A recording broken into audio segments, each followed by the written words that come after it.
Hay un lugar donde el tiempo no existe. Donde la luz viaja durante millones de años sin encontrar nada a su paso, y donde el silencio es tan absoluto que resulta imposible de concebir desde la superficie de cualquier planeta. Es un lugar que no tiene bordes conocidos, que se extiende en todas las direcciones hacia distancias que ninguna matemática humana puede contener del todo. Es el universo. Y esta noche, el universo se abre. En este preciso instante, a 150 millones de kilómetros de distancia, el Sol está ardiendo. Como ha ardido durante 4.500 millones de años, fusionando 600 millones de toneladas de hidrógeno en helio cada segundo, liberando una energía que tardó 1.000.000 de años en viajar desde el núcleo solar hasta la superficie, y luego apenas 8 minutos en cruzar el vacío del espacio para llegar a la Tierra. Esa luz que tocó la piel hoy fue creada mucho antes de que existiera la humanidad. El Sol lleva ardiendo desde antes de que existieran los dinosaurios. Desde antes de que existieran los océanos tal como los conocemos. Desde antes de que la Luna tomara su forma actual tras la colisión que la creó hace 4.500 millones de años, cuando un cuerpo del tamaño de Marte chocó con la Tierra primitiva y el material expulsado se reunió en órbita para formar ese satélite fiel que lleva siguiéndonos desde entonces. Ahora bien, si el Sol parece antiguo, la Vía Láctea lo envuelve con una antigüedad todavía más profunda. La galaxia tiene unos 13.500 millones de años. Casi tan antigua como el universo mismo. Cuando se formó, el universo era todavía joven y caliente y caótico, y las primeras estrellas que encendió eran monstruos de hidrógeno y helio puro, sin ninguno de los elementos más pesados que hoy consideramos comunes. Esas estrellas primordiales ardieron con una intensidad salvaje y murieron rápidamente en explosiones que sembraron el cosmos con carbono, oxígeno, hierro, silicio, azufre y decenas de elementos más que no existían antes. Todo lo que hoy existe más allá del hidrógeno y el helio fue fabricado dentro de estrellas que ya no existen. Cada átomo de hierro en la sangre que circula en este momento por cada cuerpo vivo sobre la Tierra fue forjado en el núcleo de una estrella masiva que explotó hace miles de millones de años. El cosmos es el origen de todo lo que existe. Y esta noche, el cosmos muestra su cara más quieta. Su cara nocturna. La cara que solo se revela cuando el planeta gira su superficie hacia la oscuridad y las estrellas emergen del fondo negro como perlas que alguien hubiera esparcido sobre terciopelo sin fin. Hay una nebulosa a 2000 años luz de aquí que lleva millones de años dando a luz estrellas.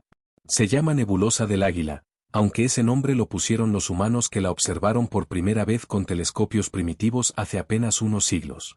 Antes de que existieran esos telescopios, antes de que existiera la humanidad, antes de que existiera la Tierra, esa nebulosa ya estaba ahí. Y dentro de ella, en columnas de gas y polvo que se elevan durante años luz, las estrellas siguen naciendo. Una tras otra. En un proceso que no requiere intención ni propósito.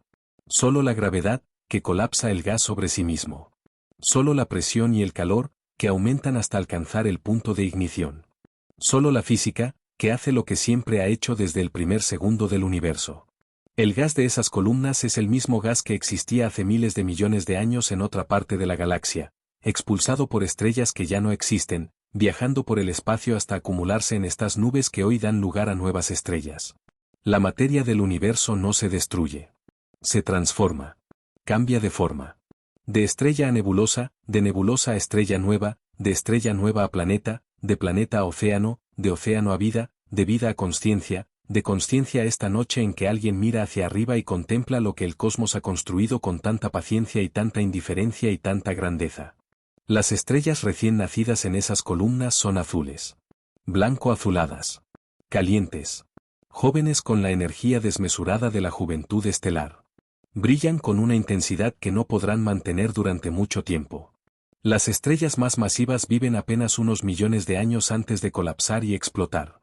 Las más pequeñas, como el Sol, viven 10.000 millones de años. Y las más pequeñas de todas, las enanas rojas que apenas tienen suficiente masa para mantener la fusión nuclear, pueden arder durante billones de años, mucho más tiempo del que el universo lleva existiendo. Hay enanas rojas que se formaron en los primeros miles de millones de años del universo y que todavía arden hoy. Han visto pasar todo. Han orbitar la galaxia cientos de veces.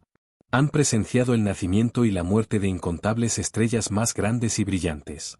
Y siguen ahí, pacientes, constantes, sin llamar la atención, ardiendo en rojo oscuro en algún rincón de la Vía Láctea. La Vía Láctea tiene forma de disco con un abultamiento central, como dos huevos fritos pegados espalda con espalda. Desde fuera, si fuera posible verla, mostraría 4 brazos espirales principales que se enrollan alrededor del núcleo galáctico en una danza que ha durado miles de millones de años. El Sol está situado en uno de esos brazos, a unos 27.000 años luz del centro galáctico, ni demasiado cerca del núcleo peligroso ni demasiado lejos en los confines exteriores. Una posición que algunos astrofísicos consideran privilegiada. No en el caos del centro, donde los campos de radiación son intensos y las perturbaciones gravitacionales frecuentes. No en la periferia exterior, donde los elementos pesados escasean porque ha habido menos generaciones de estrellas que los fabricaran. Sino en una región tranquila de un brazo espiral, con suficientes elementos pesados para formar planetas rocosos y suficiente estabilidad para que la vida tenga tiempo de evolucionar. El Sol tarda 225 millones de años en completar una órbita alrededor del centro de la Vía Láctea. Ese periodo recibe el nombre de año galáctico o año cósmico. Desde que existe, el Sol ha completado apenas unas 20 de esas órbitas. En la última vuelta, los dinosaurios dominaban la Tierra. En la penúltima, los primeros animales complejos acababan de aparecer en los océanos. En las anteriores, la vida en la Tierra era todavía unicelular, invisible, microscópica, pero ya transformando lentamente la química del planeta. Y en el centro de la Vía Láctea, en el corazón de ese abultamiento galáctico donde la densidad de estrellas se vuelve tan alta que si uno viviera allí el cielo nunca sería completamente negro, hay algo que no se ve pero que se siente, un agujero negro supermasivo. Se llama Sagitario A estrella. Tiene una masa de 4 millones de soles. No emite luz propia. No se puede ver directamente. Pero su presencia se manifiesta en la forma en que las estrellas más cercanas a él orbitan a velocidades vertiginosas, describiendo elipses cerradas alrededor de un punto de oscuridad que tiene más masa que 4 millones de estrellas comprimidas en un volumen más pequeño que el sistema solar. En el año 2019, el telescopio de horizonte de eventos fotografió por primera vez la sombra de un agujero negro. No era Sagitario A estrella sino el agujero negro en el centro de la galaxia M87, a 55 millones de años luz de la Tierra, una bestia de 6.500 millones de masas solares. La imagen que se obtuvo fue el resultado de coordinar radiotelescopios en 8 puntos diferentes de la Tierra para crear un observatorio del tamaño del planeta entero. Lo que se vio fue un anillo de luz anaranjada rodeando una sombra central perfectamente oscura. La luz que formaba ese anillo había viajado 55 millones de años para llegar a los detectores.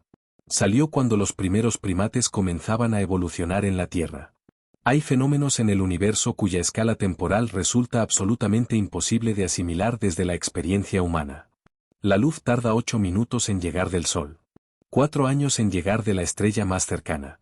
250.000 años en llegar de la galaxia de Andrómeda visible a simple vista desde la Tierra en noches oscuras. 2 millones de años en llegar de la galaxia del Triángulo. Y el universo observable tiene un radio de 46.000 millones de años luz, no de 13.800 millones, porque el espacio se ha expandido durante el tiempo que la luz ha estado viajando. La luz más lejana que puede detectarse viene del fondo cósmico de microondas, ese eco del Big Bang que se produjo cuando el universo tenía apenas 380.000 años y se volvió transparente por primera vez. Esa radiación llega de todas direcciones del cielo con una uniformidad extraordinaria, apenas perturbada por fluctuaciones de temperatura de una parte en 100.000 que corresponden a las semillas de lo que serían más tarde las galaxias, los cúmulos de galaxias, los filamentos de la red cósmica a gran escala. El universo comenzó siendo casi perfectamente uniforme. Y de esa uniformidad casi total, con esas pequeñísimas irregularidades primordiales, la gravedad construyó todo lo que existe. Las regiones ligeramente más densas atrajeron más materia. Las más densas aún más. Y así, durante cientos de millones de años, la materia se fue agrupando, primero en nubes, luego en protogalaxias, luego en estrellas, luego en sistemas planetarios, luego en mundos con volcanes y océanos y atmósferas y, en al menos un caso conocido, con vida que eventualmente evolucionó hasta ser capaz de contemplar el proceso que la creó. Esta noche, ese proceso contempla su propia historia desde la superficie de un planeta azul que gira en el brazo de Orión de la Vía Láctea. Las nebulosas tienen nombres que suenan a poesía porque los astrónomos que las catalogaron a lo largo de los siglos eran también, a su manera, poetas que miraban a través de vidrios y lentes y veían formas donde la física solo pone gas y polvo. La nebulosa del cangrejo. La nebulosa de la tarántula. La nebulosa del ojo de gato. La nebulosa de la Orión. La nebulosa Rosetta. La nebulosa de la Laguna. La nebulosa de la Mariposa. La nebulosa de la Trífida. La nebulosa del Anillo. La nebulosa de la Hélice, que también recibe el nombre informal de Ojo de Dios por su parecido con una pupila enorme rodeada de iris concéntricos de gas ionizado. La nebulosa de la Hélice es un remanente de estrella. Una enana blanca en su centro, lo que quedó del núcleo de una estrella similar al Sol después de que expulsara sus capas externas al final de su vida activa. Esas capas se están expandiendo hacia el exterior a velocidades de decenas de kilómetros por segundo. La luz ultravioleta que emite la enana blanca central ioniza el gas expulsado y lo hace brillar. En el anillo exterior brilla en azul. En el anillo interior, más cerca de la fuente de radiación, en rojo y naranja. Y en el centro, la enana blanca, un objeto del tamaño de la Tierra pero con la masa del Sol, brilla en azul blanco ultravioleta con la energía residual de lo que fue una estrella de vida plena. La enana blanca ya no funde hidrógeno. Ya no fusiona nada. Es solo el cadáver del núcleo estelar, enfriándose lentamente durante miles de millones de años. Con el tiempo, cuando haya liberado toda su energía térmica residual, se convertirá en una enana negra, un objeto absolutamente frío y oscuro. Sin embargo, el universo es todavía demasiado joven para que exista ninguna enana negra. No ha habido tiempo suficiente para que ninguna enana blanca se enfríe por completo. Las enanas negras son objetos del futuro lejano del cosmos, cuando el universo tenga 100 veces su edad actual o más. El Sol se convertirá en una enana blanca dentro de unos 5.000 millones de años. Antes de eso, pasará por la fase de gigante roja, expandiendo su atmósfera hasta engullir Mercurio y Venus y posiblemente también la Tierra. Los océanos terrestres se evaporarán. La atmósfera se dispersará al espacio.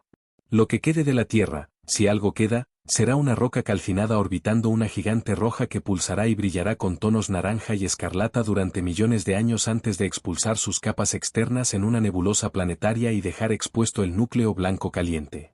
Y entonces el sistema solar tendrá su propia nebulosa. Pequeña comparada con la nebulosa de la Tarántula, que está en la Gran Nube de Magallanes y es la región de formación estelar más activa del grupo local de galaxias, con estrellas que pesan cientos de veces la masa del Sol. Pero propia. Fabricada con el material del Sol que durante 4.500 millones de años ardió y dio calor y luz y permitió que en el tercer planeta evolucionara la vida. La Vía Láctea forma unas 2 estrellas nuevas por año. Otras galaxias forman muchas más. Las galaxias de formación estelar activa, llamadas galaxias starburst porque literalmente estallan en producción de nuevas estrellas, pueden formar cientos de estrellas por año. Esto ocurre generalmente cuando 2 galaxias colisionan y las nubes de gas de ambas se comprimen en la colisión, detonando oleadas de formación estelar que iluminan la galaxia con el azul brillante de millones de estrellas jóvenes. Las colisiones galácticas son, paradójicamente, también generadoras de vida. O al menos de las condiciones que la hacen posible. Cada nueva estrella que se forma en una colisión galáctica lleva en sus entrañas el potencial de fabricar los elementos que algún día podrían formar planetas. Y en esos planetas, si las condiciones son las adecuadas, la química comienza su lento trabajo. La galaxia de Andrómeda se acerca. A 2.250.000 años luz de distancia, la galaxia vecina más grande del grupo local viaja hacia la Vía Láctea a una velocidad de 110 km por segundo. Dentro de 4.500 millones de años, las 2 galaxias comenzarán a interpenetrarse. No habrá una colisión violenta de estrellas individuales, porque el espacio entre las estrellas es inconmensurablemente vasto incluso dentro de una galaxia. Las estrellas pasarán unas junto a otras sin tocarse, como 2 enjambres de moscas que se cruzan en el aire y cada mosca pasa entre las moscas del otro enjambre sin que casi ninguna colisione. Lo que sí colisionará son las nubes de gas de ambas galaxias, y eso detonará oleadas masivas de formación estelar que iluminarán la colisión durante cientos de millones de años. Las 2 galaxias se interpenetrarán, se separarán parcialmente por inercia, volverán a acercarse, volverán a interpenetrarse, y finalmente, después de varios ciclos de este baile gravitacional que durará miles de millones de años, quedarán fusionadas en una sola galaxia elíptica gigante que los astrónomos ya han apodado Lactómeda. Una galaxia sin los brazos espirales elegantes que caracterizan a ambas hoy. Una galaxia con forma de elipsoide, llena de estrellas viejas en órbitas caóticas alrededor del núcleo fusionado, que alojará no uno sino dos agujeros negros supermasivos que a su vez orbitan mutuamente antes de fusionarse en uno solo en un evento que emitirá ondas gravitacionales de una intensidad sin precedentes en el universo local. Las ondas gravitacionales. Esas perturbaciones en la geometría del espacio-tiempo que Einstein predijo hace más de 100 años y que fueron detectadas directamente por primera vez en 2015 por el observatorio LIGO. Las ondas que detectó LIGO en ese primer evento fueron producidas por la fusión de dos agujeros negros de aproximadamente 30 masas solares cada uno, a una distancia de 1.300 millones de años luz de la Tierra. En el momento de la fusión, en una fracción de segundo, el sistema irradió más energía en forma de ondas gravitacionales de la que irradia el Sol en toda su vida. Y esa perturbación viajó durante 1.300 millones de años a través del espacio-tiempo antes de llegar a la Tierra y estirar y comprimir alternativamente la distancia entre los espejos de LIGO en una cantidad equivalente a una milésima del diámetro de un protón. Una milésima del diámetro de un protón. Esa es la señal que detectaron. Una perturbación de la geometría del espacio-tiempo que cruzó el universo durante más de 1.000 millones de años y llegó a la Tierra como una onda de compresión y expansión del espacio mismo, tan pequeña que resulta inconcebible que pudiera medirse. Y sin embargo, se midió. La ingeniería humana alcanzó el nivel de precisión necesario para escuchar el universo vibrar. Desde entonces, LIGO y sus instrumentos hermanos en diferentes continentes han detectado docenas de fusiones de agujeros negros y de estrellas de neutrones. Han escuchado el universo tocar su música en frecuencias que el oído no puede percibir pero que los detectores traducen en sonidos audibles. El universo es, literalmente, un instrumento musical de escala cósmica. Las estrellas de neutrones son los núcleos colapsados de estrellas masivas que no fueron suficientemente grandes para convertirse en agujeros negros. Cuando una estrella entre 8 y 20 masas solares llega al final de su vida y su núcleo colapsa en décimas de segundo, la materia del núcleo se comprime hasta una densidad tan extrema que los protones y los electrones se fusionan para formar neutrones. El resultado es una esfera de neutrones de apenas 20 kilómetros de diámetro pero con más de una masa solar. Una cucharadita del material de una estrella de neutrones pesaría 1.000 millones de toneladas en la superficie terrestre. Y algunas estrellas de neutrones giran muy rápido. Algunas giran cientos de veces por segundo. Son los pulsares. Y al girar, emiten haces de radiación que barren el espacio como un faro. Cuando esos haces apuntan hacia la Tierra, los radiotelescopios detectan pulsos regulares de radio. Tan regulares que cuando se detectaron por primera vez en 1967, los astrónomos consideraron brevemente la posibilidad de que fueran señales de una civilización alienígena y los llamaron LGM-1, The Little Green Men. Luego comprendieron que eran objetos naturales. Pulsares. Relojes cósmicos de una precisión que rivaliza con los mejores relojes atómicos construidos por la humanidad. El universo es preciso. El universo es regular. El universo sigue leyes que se cumplen en cada rincón del cosmos con una fidelidad absoluta. Las mismas leyes que gobiernan la caída de una manzana gobiernan la órbita de los planetas y la fusión de las galaxias y la expansión del universo mismo. La física es universal. Lo que ocurre en la Tierra de al lado ocurre en la galaxia más distante observable. Las leyes no cambian de un lugar a otro. No se negocian. No tienen excepciones. Y en esa regularidad absoluta hay una belleza que quizás es la más profunda de todas las bellezas del cosmos. Saturno. El sexto planeta del sistema solar. Con un sistema de anillos que se extiende desde 7.000 kilómetros sobre el ecuador del planeta hasta 80.000 kilómetros de distancia, pero con un grosor de apenas 10 a 100 metros en la mayor parte de su extensión. Los anillos son tan delgados en proporción a su extensión que si se fabricara un modelo a escala en que el diámetro de los anillos fuera 1 metro, su grosor sería más fino que el papel más delgado que existe. Están hechos de hielo y roca. Partículas que van desde el tamaño de un grano de arena hasta el de una casa. Cada partícula describe su propia órbita alrededor de Saturno, siguiendo las leyes de Kepler con la misma precisión con que la Tierra orbita el Sol. Las partículas del anillo interior orbitan más rápido que las del exterior, como los planetas interiores orbitan el Sol más rápido que los exteriores. Y las interacciones gravitacionales entre las partículas, y la influencia de las lunas de Saturno, crean estructuras dentro de los anillos, divisiones, ondas, cordeles, regiones densas y regiones vacías, todo en movimiento continuo y silencioso. Saturno tiene 84 lunas conocidas. La más grande, Titán, es más grande que el planeta Mercurio. Titán tiene una atmósfera densa, más densa que la de la Tierra, compuesta principalmente de nitrógeno. Tiene lagos y ríos y mares, no de agua sino de metano líquido. Llueve metano en Titán. Los ríos de metano esculpen cañones en la roca de hielo. Los mares de metano tienen oleaje. Y en la superficie, bajo una niebla naranja espesa que oculta el cielo, la temperatura es de menos 180 grados centígrados. Y sin embargo, Titán tiene todos los ingredientes que los químicos asocian con los precursores de la vida. Tiene moléculas orgánicas complejas. Tiene energía en forma de rayos en la atmósfera y radiación ultravioleta que llega del Sol atenuada por la distancia. Tiene un ciclo hidrológico, aunque de metano en lugar de agua.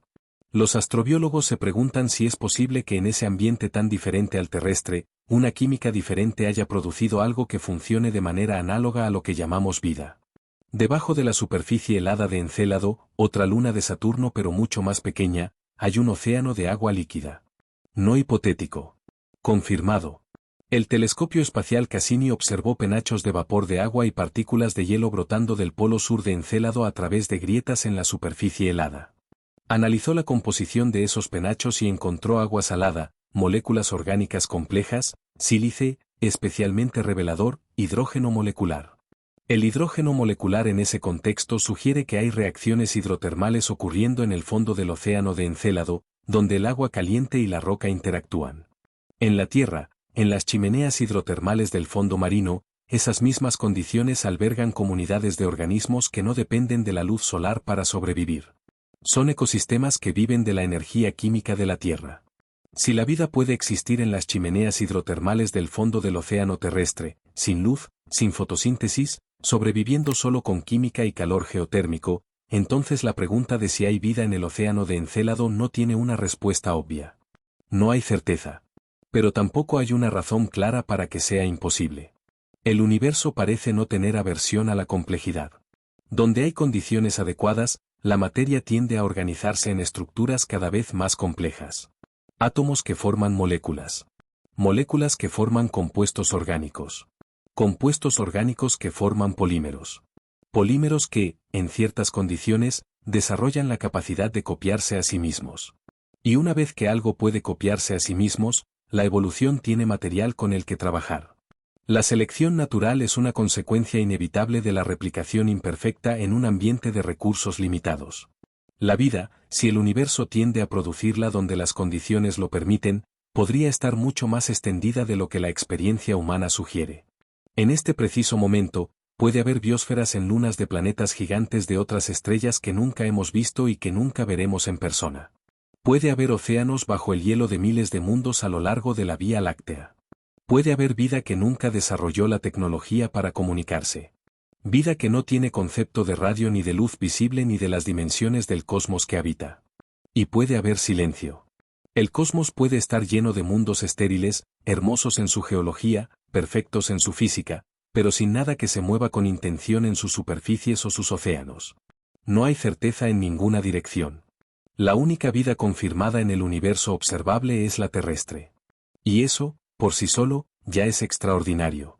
Más allá de Neptuno, el planeta más exterior del sistema solar, comienza un territorio que los humanos apenas han empezado a explorar.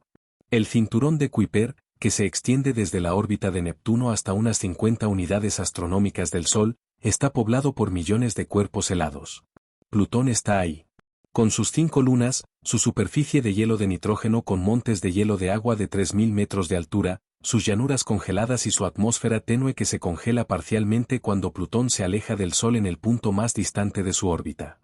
La sonda New Horizons de la NASA sobrevoló Plutón en julio de 2015 y envió de regreso imágenes que dejaron sin palabras a los científicos que las recibieron.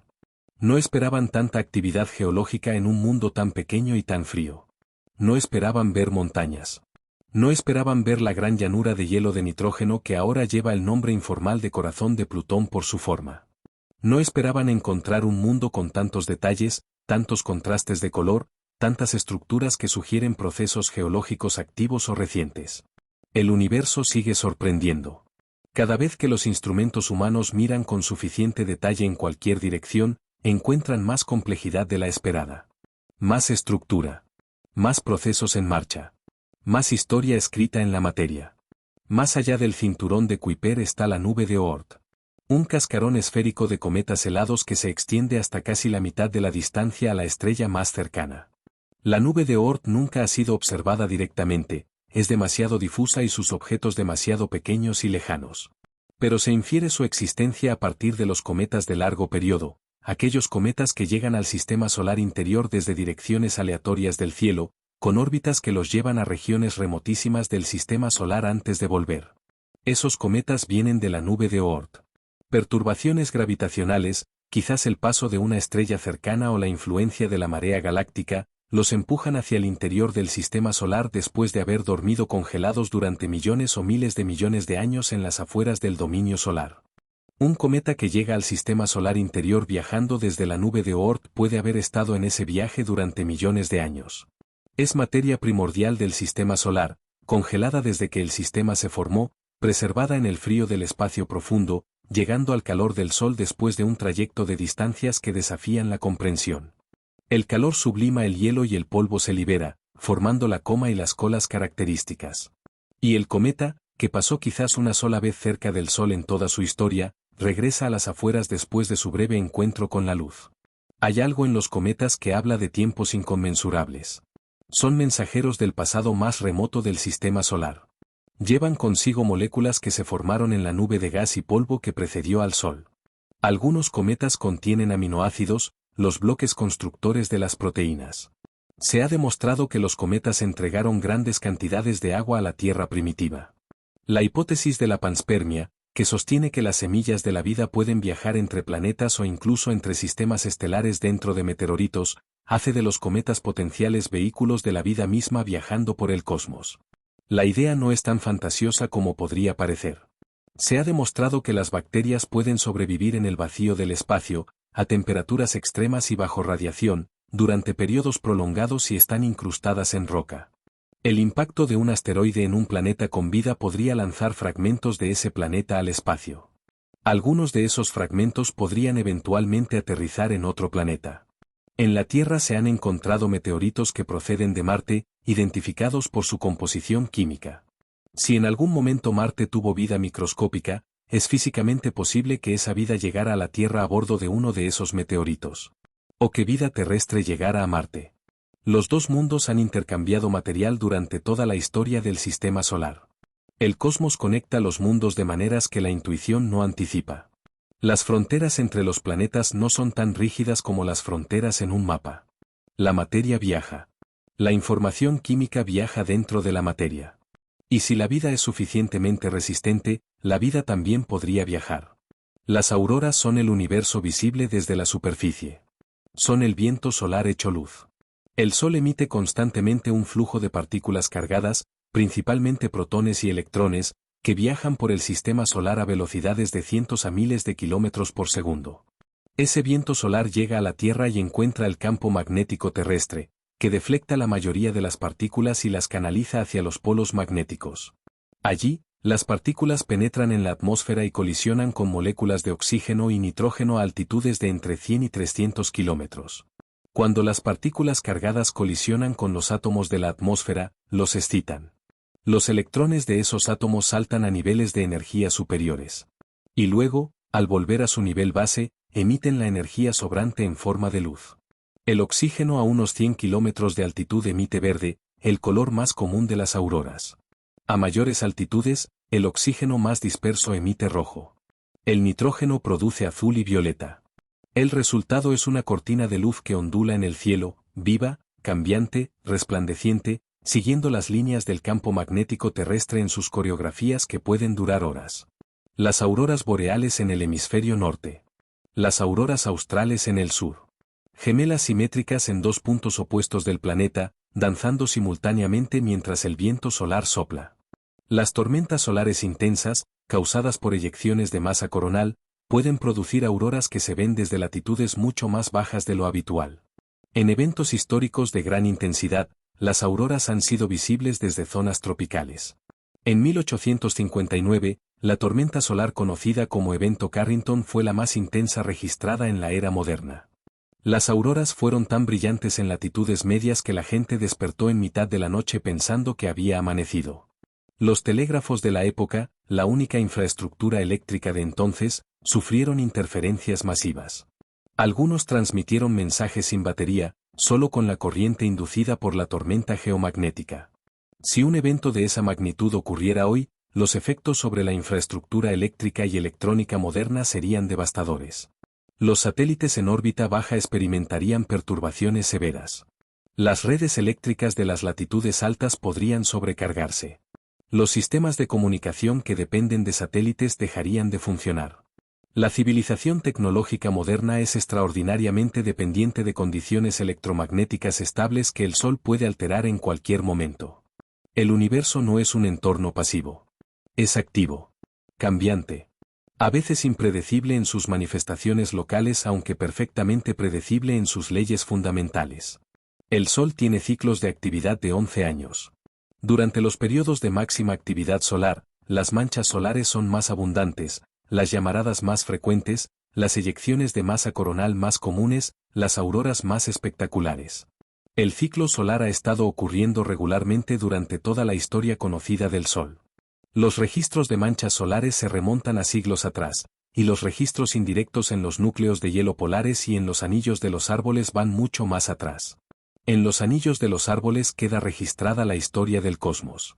Los años de mayor actividad solar dejan marcas isotópicas distintas. Los impactos de rayos cósmicos en la atmósfera producen isótopos radiactivos que se incorporan a los seres vivos. El carbono 14 que usan los arqueólogos para datar materiales orgánicos se produce en la atmósfera por la acción de los rayos cósmicos. Cuando la actividad solar es alta, el campo magnético del Sol deflecta más rayos cósmicos galácticos, y se produce menos carbono 14. Cuando la actividad solar es baja, llegan más rayos cósmicos y se produce más carbono 14. Todo está conectado. El cosmos escribe su historia en los árboles, en el hielo, en las rocas, en los isótopos de cada material que existe en la superficie de la Tierra. El universo no es exterior a la Tierra. La Tierra está dentro del universo y es constantemente modificada, marcada, afectada por lo que ocurre en las escalas más grandes. La Tierra misma es un observatorio del cosmos. Un registro viviente de la historia del universo local. Sus rocas guardan la información de los impactos de asteroides que cambiaron el curso de la evolución. Sus cuevas guardan arte rupestre que muestra constelaciones reconocibles.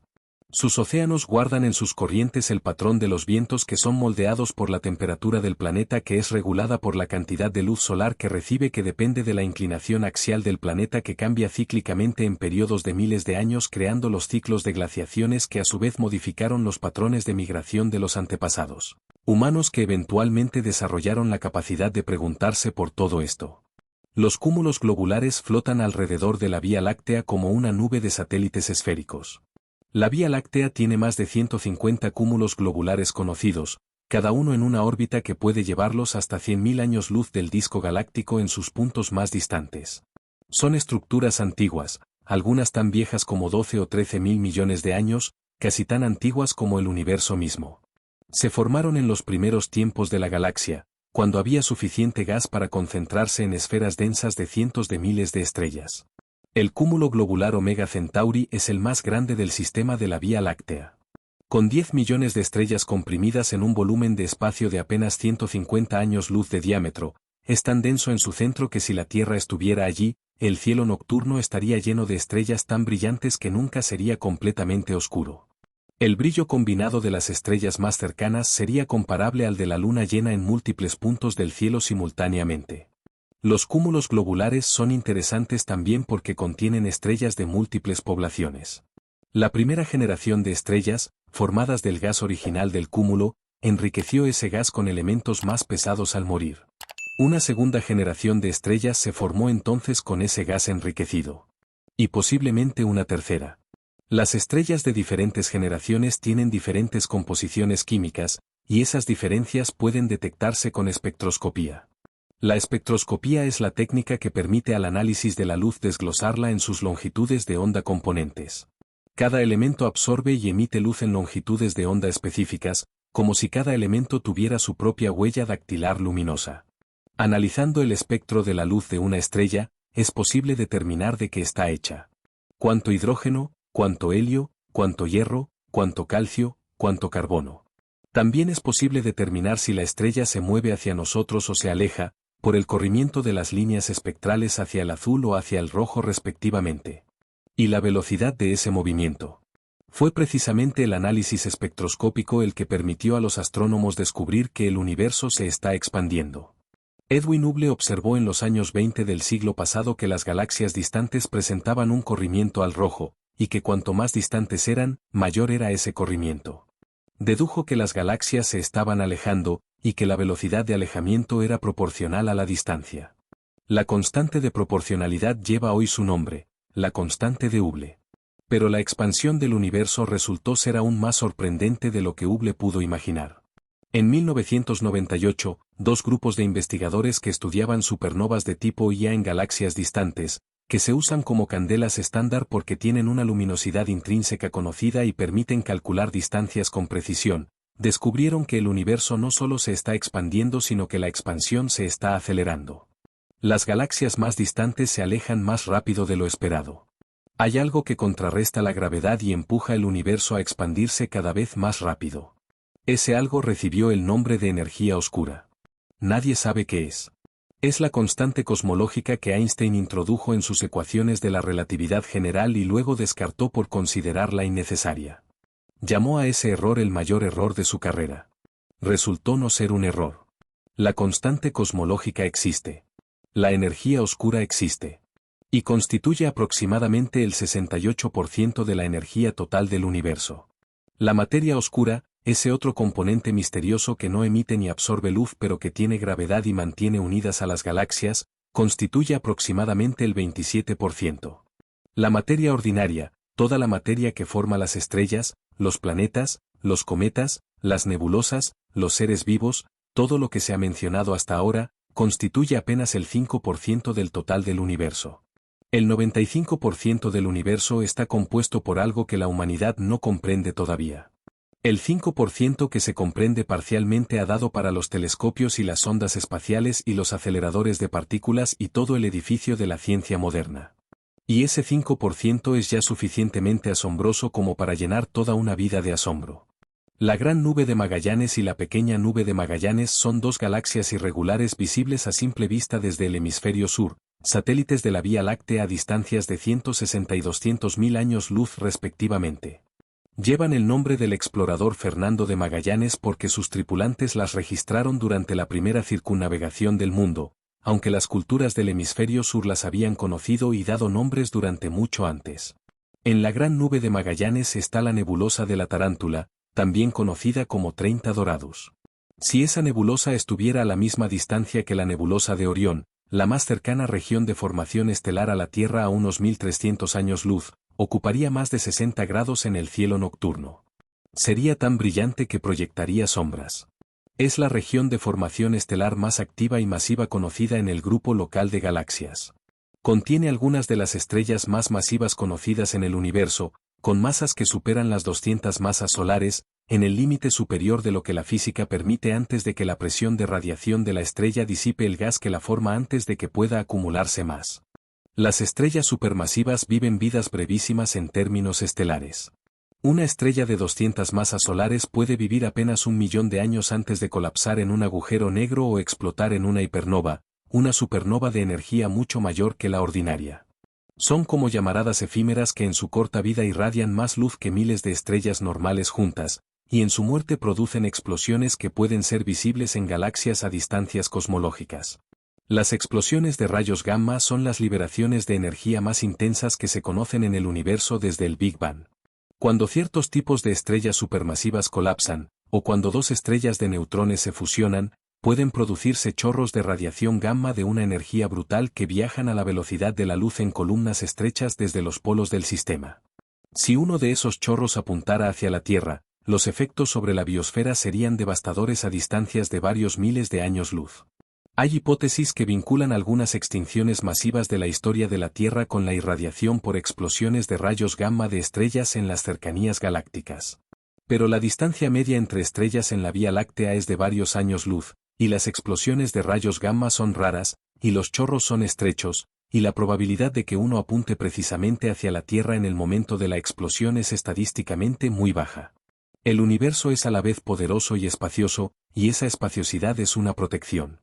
La escala del cosmos protege a los mundos individuales de la mayoría de sus eventos más violentos. Las supernovas más cercanas a la Tierra en los últimos millones de años han sido suficientemente distantes para no dañar la biosfera terrestre de manera catastrófica, aunque pueden haber contribuido a extinciones menores. La supernova más reciente en la Vía Láctea visible a simple vista fue observada en 1604 por los astrónomos de la época, entre ellos Johannes Kepler, cuyo nombre lleva. Antes de eso, en 1054, los astrónomos chinos registraron una estrella nueva tan brillante que se veía durante el día. El remanente de esa explosión es la nebulosa del Cangrejo, con su púlsar girando 30 veces por segundo en el centro. La historia de la astronomía es la historia de la humanidad aprendiendo a leer el cosmos. Desde las primeras observaciones a simple vista de los babilonios y los griegos y los mayas y los chinos y los árabes y los polinesios y todas las culturas que usaron el cielo como calendario y como mapa, hasta los modernos telescopios orbitales que ven en infrarrojo y ultravioleta y rayos X y rayos gamma y ondas de radio. La humanidad ha ido extendiendo sus sentidos más allá de los límites de la biología. El telescopio espacial James Webb, lanzado en diciembre de 2021, observa el universo en infrarrojo con una sensibilidad sin precedentes.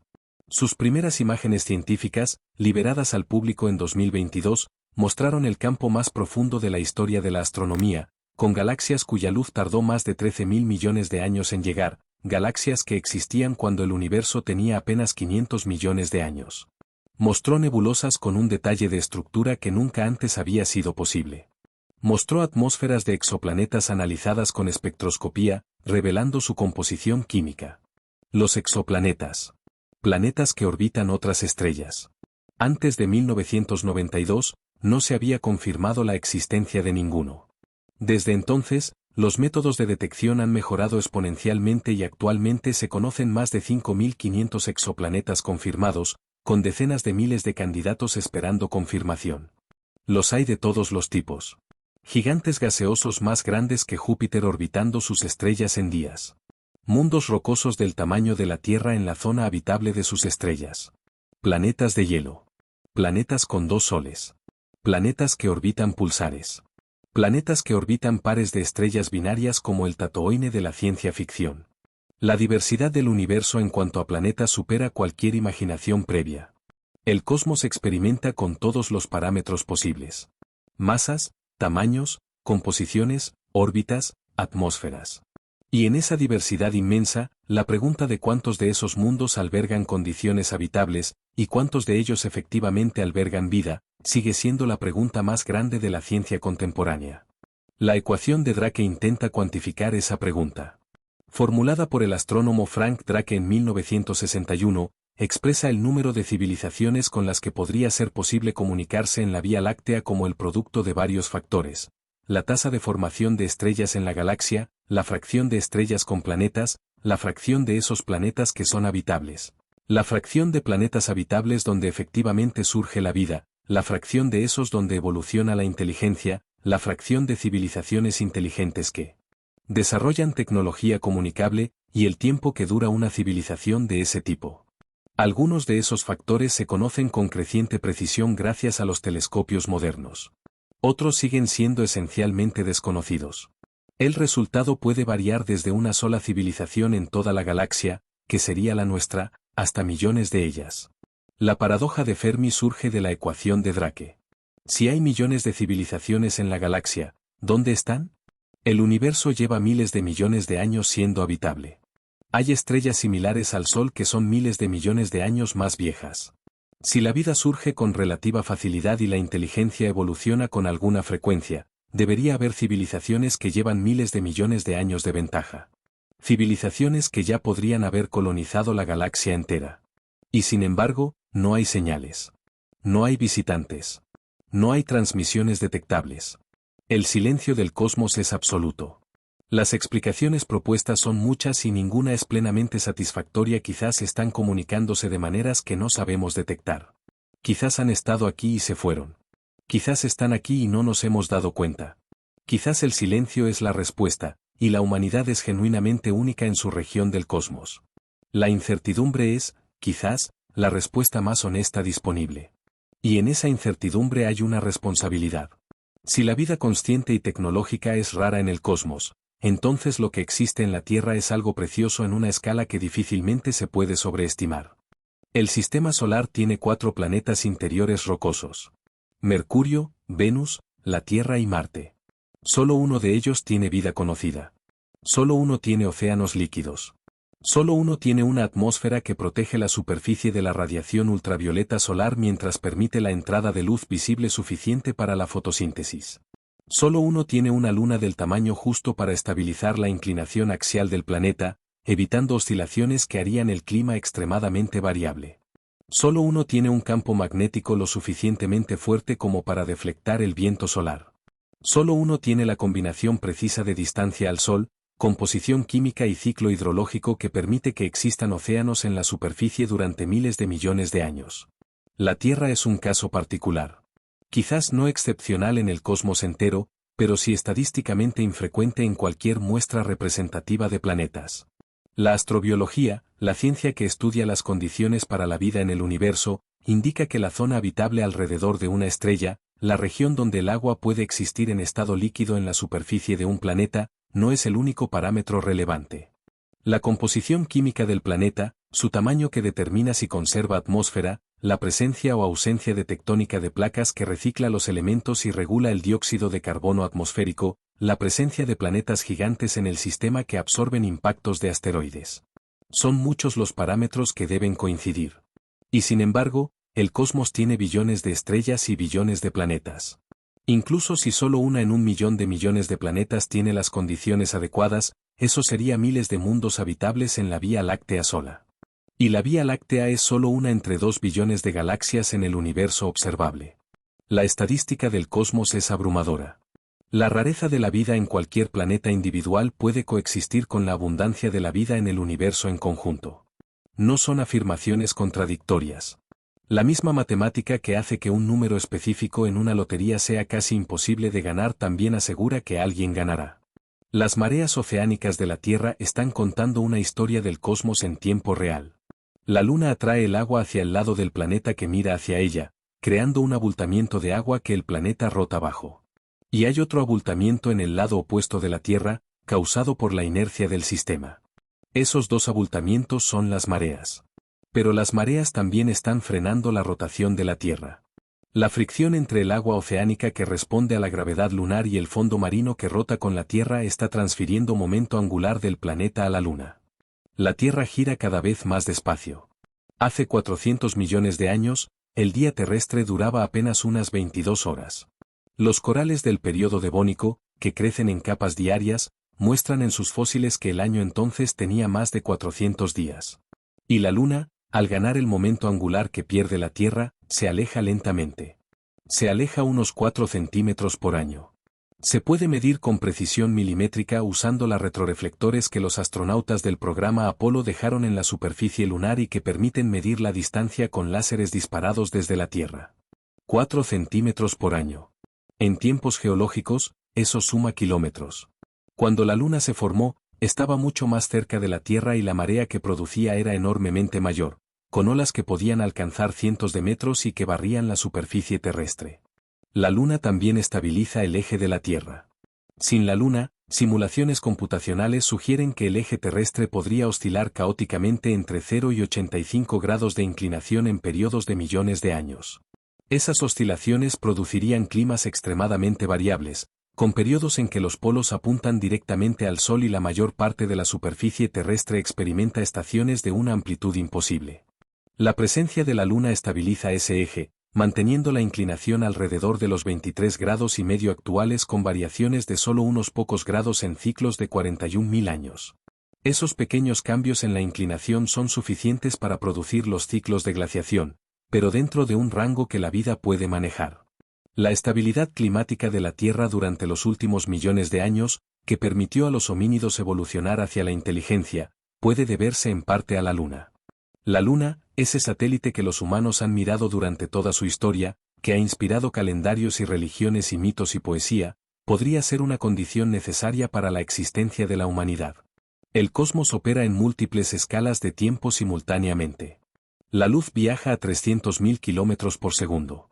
Las partículas de polvo en los anillos de Saturno orbitan a velocidades de kilómetros por segundo. El sistema solar orbita el centro de la galaxia a 220 km por segundo. Las galaxias del grupo local se mueven en sus órbitas mutuas. Y el universo se expande en todas direcciones a velocidades que aumentan con la distancia, hasta que las galaxias más alejadas se alejan más rápido que la luz, no porque nada viaje más rápido que la luz, sino porque el espacio entre nosotros y ellas se crea nuevo continuamente. No hay nada que supere la velocidad de la luz. Pero el espacio puede crearse más rápido de lo que la luz puede atravesarlo. Las galaxias más allá del horizonte cósmico no son solo difíciles de ver. Son imposibles de ver. Para siempre. La luz que emiten nunca llegará a la Tierra porque el espacio entre ellas y nosotros se expande más rápido que esa luz viaja. Son parte del universo pero no del universo observable. Existen en regiones del cosmos que son, por definición física, inaccesibles a cualquier observador localizado aquí. Más allá de esa burbuja, en el universo no observable, hay más cosmos. Cuanto más, es incierto. Los modelos más simples de cosmología inflacionaria sugieren que el universo total podría ser mucho más grande que el observable, quizás infinitamente más grande. Un universo que no tiene bordes, que es igual en todas partes en las escalas más grandes, que se extiende más allá de cualquier horizonte posible.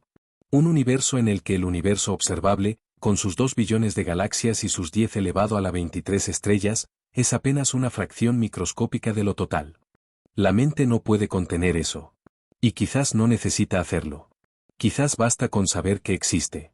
Que el cosmos es más grande de lo que cualquier mente puede abarcar y que eso no es una limitación sino una garantía de que siempre habrá más que descubrir, más que contemplar, más que asombrarse. El tiempo tiene una dirección. Se llama flecha del tiempo, y apunta siempre desde el pasado hacia el futuro. Esta asimetría temporal, que parece tan obvia desde la experiencia cotidiana, resulta ser uno de los grandes misterios de la física. Las leyes fundamentales de la física, con excepción de algunas relacionadas con la física de partículas, son simétricas en el tiempo. Describen procesos que podrían ocurrir igualmente hacia adelante o hacia atrás. Y sin embargo, el tiempo fluye en una sola dirección. El huevo roto no se reensambla. El calor fluye de los objetos calientes a los fríos y no al revés. Los recuerdos son del pasado y no del futuro. La explicación termodinámica apunta a la entropía. El universo comenzó en un estado de entropía extraordinariamente baja justo después del Big Bang, un estado de orden extremo, y desde entonces la entropía ha aumentado continuamente. El futuro es la dirección en que la entropía crece. El tiempo fluye hacia mayor desorden. Hacia mayor mezclado. Hacia mayor equilibrio. Pero el universo local, lejos de ser un sistema en equilibrio, está lleno de estructuras complejas. Estrellas, galaxias, planetas, vida. Esas estructuras son bolsas locales de baja entropía, sistemas que mantienen o aumentan su orden local a costa de aumentar el desorden en su entorno. La estrella es más ordenada que la nube de gas que la formó, pero la radiación que emite aumenta la entropía del universo más de lo que la estrella la reduce localmente. El balance global siempre va en la dirección de mayor entropía. La vida, especialmente, es una estructura de extraordinaria baja entropía local. Un ser vivo es un sistema que importa energía de baja entropía del entorno, la usa para mantener su organización interna, y exporta entropía en forma de calor y productos de desecho. Mientras el ser vivo tiene acceso a esa energía, puede mantener su orden interno y crecer y reproducirse. Cuando ya no puede, la entropía del ambiente procede a desintegrar la estructura. La materia vuelve al ciclo de la materia. El universo irá aumentando su entropía durante el resto de su historia. La era estelar, en que las estrellas arden y las galaxias brillan, durará unos 100 billones de años a partir de hoy. Las últimas estrellas que se apaguen serán las enanas rojas, las más pequeñas y frugales, que apagarán sus últimos fuegos dentro de quizás 100 billones de años. Después comenzará la era de las enanas negras y los agujeros negros, cuando la materia ordinaria esté mayoritariamente atrapada en objetos oscuros y fríos. Los agujeros negros irradiarán muy lentamente por radiación de Hawking, perdiendo masa a lo largo de eones inconcebiblemente largos, hasta que los más grandes de todos, los supermasivos en los centros de las galaxias extintas, se evaporen después de tiempos que hacen que la edad actual del universo parezca un instante. Y después, la teoría física estándar predice un universo en máxima entropía. En equilibrio térmico. Sin gradientes de temperatura o densidad que puedan generar trabajo o energía. Un universo de temperatura uniforme cerca del cero absoluto, con fotones de bajísima energía viajando sin encontrar nada con que interactuar. La muerte térmica del universo. Ese final, si ocurre, está a distancias de tiempo que no tienen nombre en ningún idioma humano. El número de años hasta la evaporación del agujero negro supermasivo de M87 se escribe con 100 ceros. No tiene sentido intentar comprenderlo en términos humanos. Es el futuro más profundo del cosmos, más allá de cualquier historia que la humanidad pueda contar. Y antes de ese final imposiblemente remoto, el universo tiene todo lo que ha tenido hasta ahora: la belleza de las nebulosas, la majestad de los planetas, el fulgor de las galaxias en colisión, el silencio de los cometas viajando en la oscuridad, el parpadeo de los pulsares, la danza de las lunas alrededor de los planetas, el azul de los océanos bajo capas de hielo en mundos que no tienen nombre todavía. Hay tanto tiempo por delante. Tanto espacio. Tanta historia del cosmos que todavía está por ocurrir. En la escala de las cosas, esta noche, este momento, este instante de quietud, es una brevísima pausa en un proceso que no tiene principio comprensible y no tiene fin alcanzable. Y en esa pausa, algo observa. Algo contempla. Algo que es también cosmos, también materia estelar, también parte del proceso, se detiene un momento y mira hacia adentro y hacia afuera al mismo tiempo. Los planetas del sistema solar tienen historias individuales que son también parte de la historia del cosmos. Cada uno es un experimento en física planetaria. Cada uno comenzó del mismo disco de gas y polvo que rodeaba al Sol hace 4.500 millones de años y evolucionó de manera diferente según su posición, su masa, los impactos que recibió, las interacciones gravitacionales con sus vecinos. Mercurio, el más cercano al Sol, tiene un núcleo de hierro extraordinariamente grande en proporción a su tamaño total. La hipótesis más aceptada es que en los primeros tiempos del sistema solar, Mercurio era un planeta más grande que fue despojado de su manto rocoso por un impacto gigante con otro cuerpo, dejando expuesto su núcleo de hierro que con el tiempo se compactó en la configuración actual. Mercurio tiene una superficie craterizada parecida a la de la Luna, sin apenas atmósfera que proteja de los impactos, con temperaturas que van de 400 grados durante el día a menos 180 de noche. Venus, casi del mismo tamaño que la Tierra, es su gemela malévola. Tiene una atmósfera densa de dióxido de carbono con nubes de ácido sulfúrico que crean un efecto invernadero tan intenso que la temperatura en su superficie es de 460 grados, más caliente que la superficie de Mercurio pese a estar más lejos del Sol. La presión atmosférica en la superficie de Venus es equivalente a estar a 900 metros de profundidad en el océano terrestre. Las sondas soviéticas Venera que aterrizaron en Venus en los años 70 y 80 sobrevivieron solo unos minutos antes de ser destruidas por el calor y la presión. Y sin embargo, Venus pudo haber sido muy diferente. Hace miles de millones de años, cuando el Sol era más débil y Venus podría haber tenido temperaturas superficiales más bajas, es posible que Venus tuviera océanos. Que fuera habitable. Que la deriva de los parámetros climáticos, posiblemente relacionada con el aumento gradual de la luminosidad solar, desencadenara un efecto invernadero desbocado que evaporó los océanos, llenó la atmósfera de vapor de agua, que intensificó el efecto invernadero, que evaporó más agua, en un ciclo que dejó el planeta como está hoy. Venus es un recordatorio de que la habitabilidad no es una propiedad permanente de los planetas. Los planetas evolucionan. Sus climas cambian. Sus atmósferas se modifican. Lo que hoy es habitable puede no serlo en el futuro. Y lo que hoy parece inerte podría haber sido diferente en el pasado. Marte, el vecino exterior de la Tierra, también fue diferente. Hace más de 3.000 millones de años, Marte tenía una atmósfera más densa, agua líquida en su superficie, posiblemente un océano en el hemisferio norte. Las sondas y rovers enviados por la NASA y otras agencias han encontrado evidencia geológica inequívoca de esa historia acuosa, canales de ríos antiguos, sedimentos de lago, minerales que solo se forman en presencia de agua, capas de roca que muestran historia de inundaciones periódicas. Algo pasó que hizo que Marte perdiera su atmósfera. Sin campo magnético potente para protegerse del viento solar, la atmósfera marciana fue erosionada gradualmente por el viento solar durante miles de millones de años. Sin atmósfera suficiente, el agua no puede existir en estado líquido en la superficie. Las temperaturas caen. El agua se congela o se sublima directamente al espacio. Y Marte, que quizás tuvo condiciones para la vida en sus primeros 1.000 millones de años, se convirtió en el desierto rojo y frío que es hoy. Pero en el subsuelo marciano podría haber agua líquida todavía. El radar del Mars Express de la ESA detectó en 2018 lo que parecía ser una capa de agua líquida bajo la capa de hielo polar sur de Marte, a unos 20 kilómetros de profundidad. Donde hay agua líquida y energía química, los extremófilos terrestres pueden sobrevivir. Bacterias que viven en ambientes ácidos, en ambientes sin oxígeno, en temperaturas bajo cero donde el agua se mantiene líquida por la presión y la concentración de sales. La vida terrestre es enormemente resiliente y ha colonizado prácticamente todos los ambientes disponibles en el planeta. ¿Podría haber vida aún en Marte? La ciencia no lo sabe. No hay evidencia definitiva ni en un sentido ni en otro. El Mars Perseverance Rover, en este momento explorando el cráter G0, que fue un delta de río hace miles de millones de años, está recogiendo muestras de roca que eventualmente serán traídas de regreso a la Tierra para análisis en laboratorios especializados. Esas muestras podrían responder, de manera definitiva, si Marte tuvo vida en el pasado. La respuesta podría llegar en esta misma generación. La humanidad podría saber, antes de que acabe el siglo, si la vida surgió de forma independiente en otro planeta del sistema solar. Y esa respuesta cambiaría la manera en que la humanidad se entiende a sí misma en el cosmos.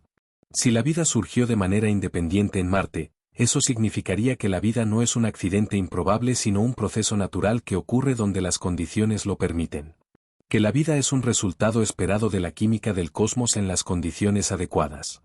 Y si eso es verdad en el sistema solar, la implicación para el resto del universo es abrumadora. Júpiter es el guardián del sistema solar interior. Con una masa 2 veces y media la de todos los demás planetas juntos, su campo gravitacional deflecta cometas y asteroides que de otra manera penetrarían con más frecuencia en la región interior del sistema solar. Hay cálculos que sugieren que sin Júpiter, la Tierra sufriría impactos de cometas y asteroides miles de veces más frecuentes.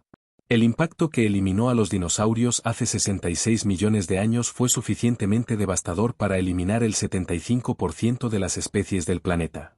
Con impactos a esa frecuencia, la evolución de formas de vida complejas habría sido enormemente más difícil o imposible. La Gran Mancha Roja de Júpiter es una tormenta que lleva al menos 350 años registrada por los astrónomos. Aunque en las últimas décadas se ha ido reduciendo. En el siglo XVII, cuando se tiene el primer registro claro, la tormenta tenía un diámetro 3 veces el de la Tierra.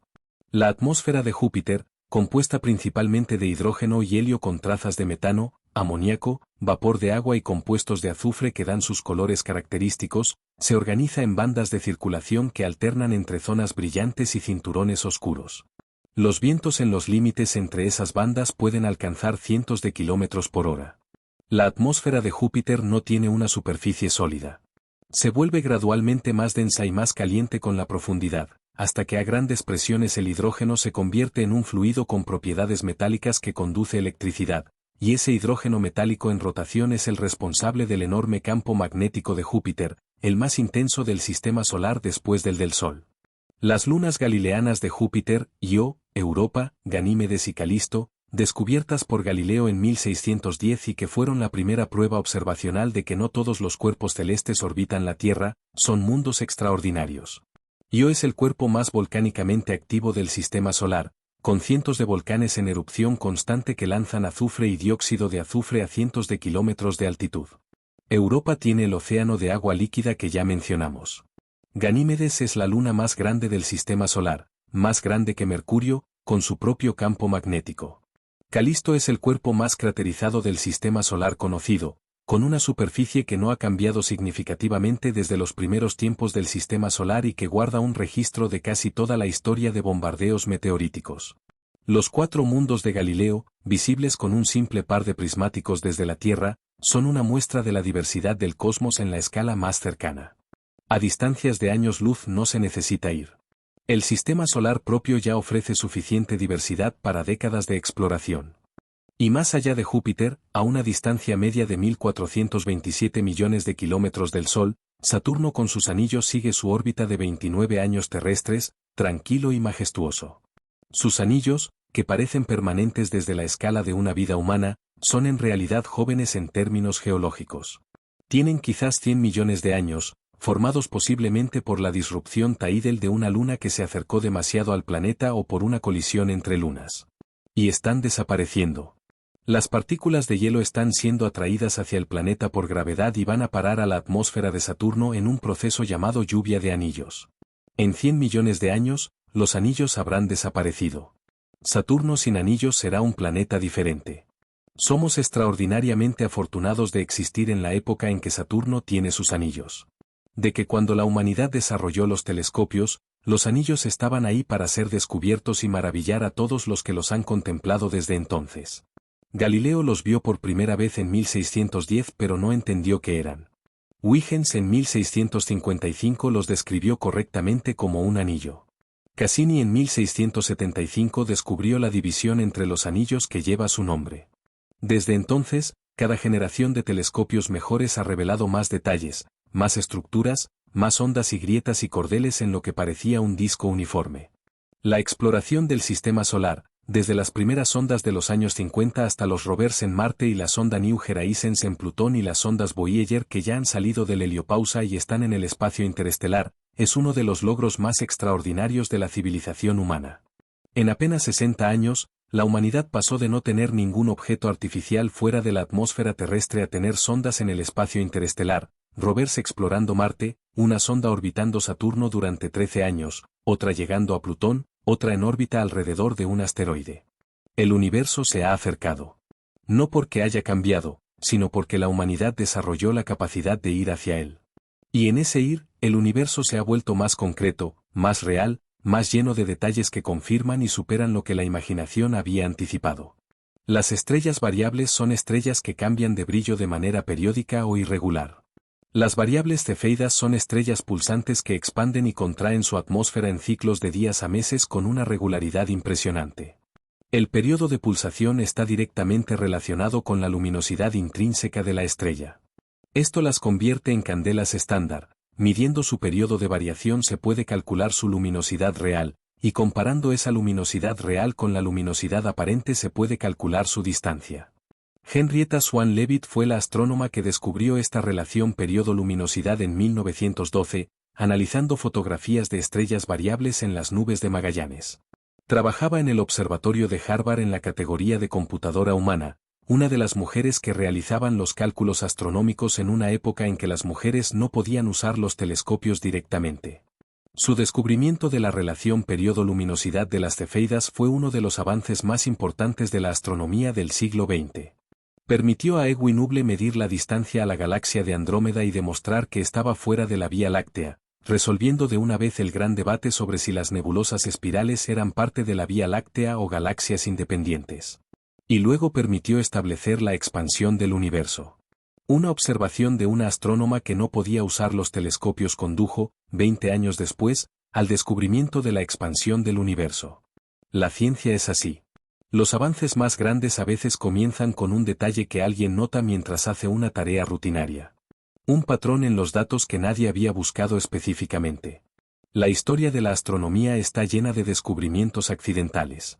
El fondo cósmico de microondas fue descubierto en 1965 por Arno Penzias y Robert Wilson, dos ingenieros de Bell Labs que intentaban calibrar un sistema de antena de radio y no podían eliminar un ruido de fondo persistente en sus detectores.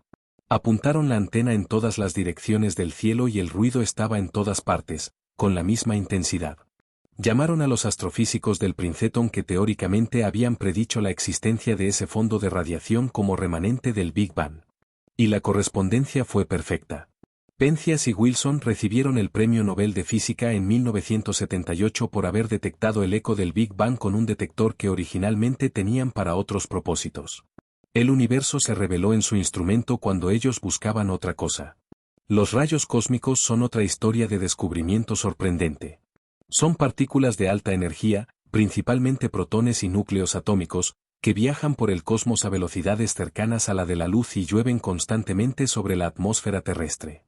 Fueron descubiertos en 1912 por Victor Hess, que subió en globo a altitudes de 5 kilómetros midiendo la radiación ionizante y encontró que aumentaba con la altitud en lugar de disminuir como esperaría si viniera del suelo radiactivo terrestre. Concluyó que venía del espacio exterior.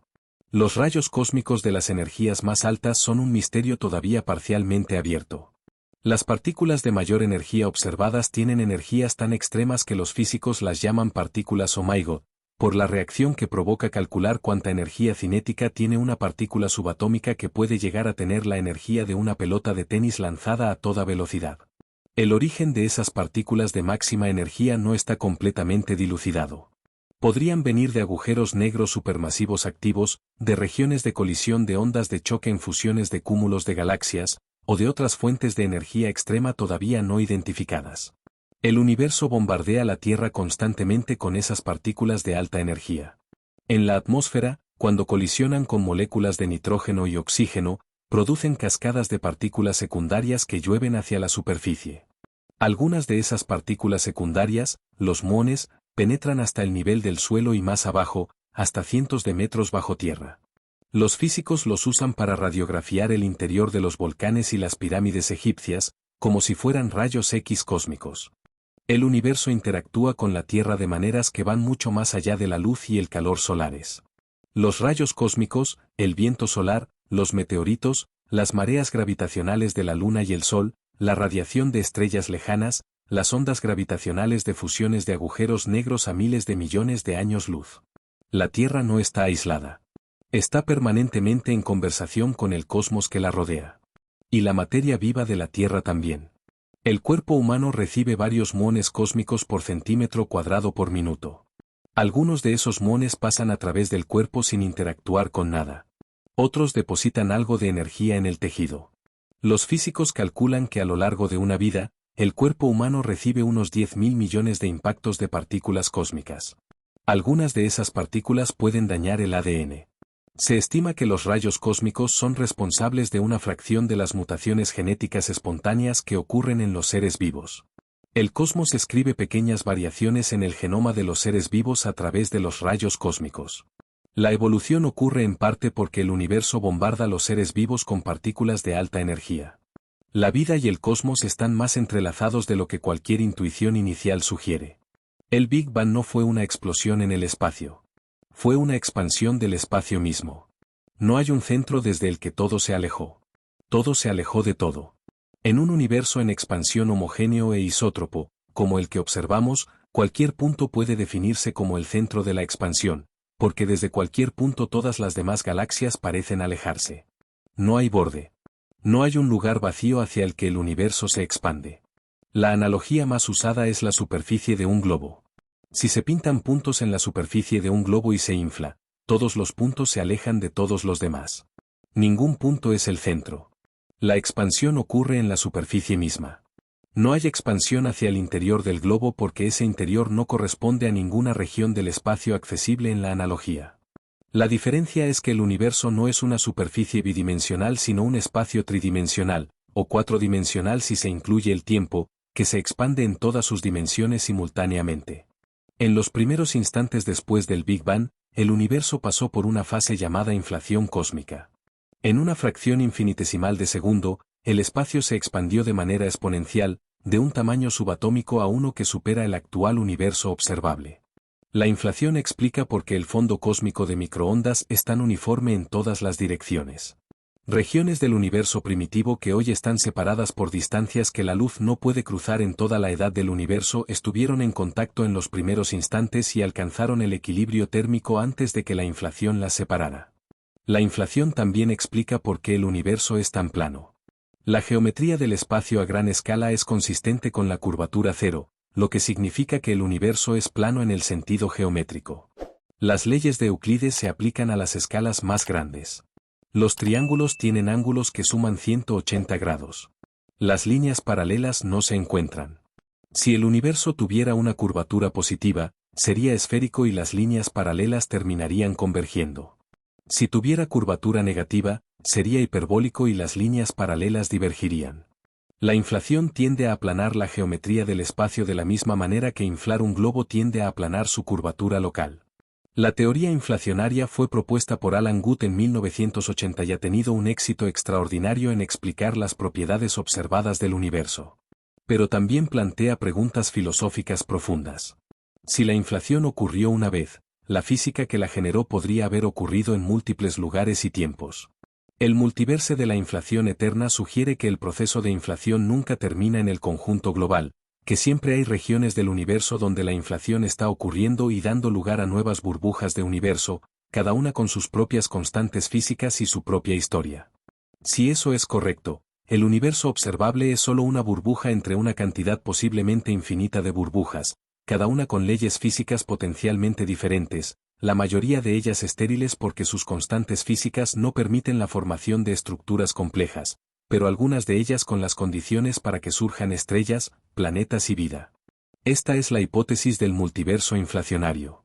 No es ciencia en el sentido de ser verificable con los instrumentos actuales. Es la extrapolación de una teoría bien establecida en sus predicciones verificables hacia regiones que actualmente son filosóficamente inaccesibles. Pero no es fantasía. Es física tomada en serio por cosmólogos prominentes. Si el multiverso existe, la pregunta sobre por qué las constantes físicas del universo parecen ajustadas finamente para permitir la complejidad y la vida tiene una respuesta natural. No están ajustadas. Son simplemente las constantes de la burbuja en la que nos encontramos.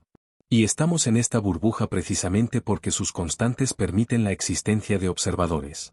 En una burbuja con constantes diferentes, nadie haría la pregunta. Este argumento se llama principio antrópico. La observación de que el universo tiene las propiedades necesarias para albergar observadores es trivialmente verdadera en cualquier universo que contenga observadores. No explica por qué esas propiedades existen. Pero en el contexto del multiverso, sugiere que no es necesaria ninguna explicación adicional. La variedad de las burbujas asegura que algunas tengan las propiedades adecuadas para la vida, y los seres vivos solo pueden encontrarse en esas burbujas. La relatividad general de Einstein describe la gravedad no como una fuerza sino como la curvatura del espacio-tiempo causada por la masa y la energía. Un objeto masivo como el Sol curva el tejido del espacio-tiempo a su alrededor, y los planetas orbitan el Sol no porque sean atraídos por una fuerza a distancia sino porque siguen las trayectorias más rectas posibles, los geodésicos, en un espacio-tiempo curvado.